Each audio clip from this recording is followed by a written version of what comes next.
Hi and welcome to a new video.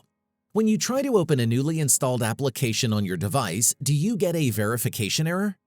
This is extremely common, especially if it is downloaded from a source other than the official App Store. In this video, I will show you how you can verify these apps to resolve this issue on your iPhone. Let's go.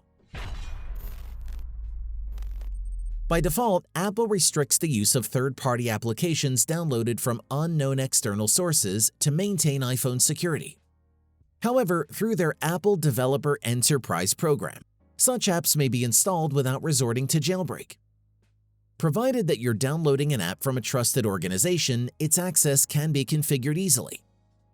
Upon installation of the third-party app, open Settings, go to General and scroll down to VPN and Device Management Configuration.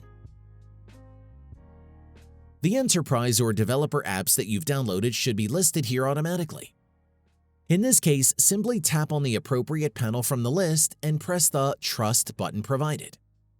After that, the certification from the specific external source will remain trusted on your device until you delete all installed apps associated with it. Normally, apps within a certain enterprise automatically appear as verified upon trusting it.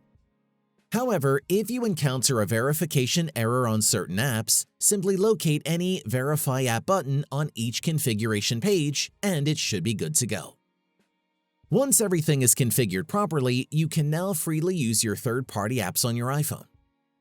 Since downloading applications that are not certified from the App Store involves a higher risk of unwanted viruses on your device, always exercise caution before installing them. And that's it.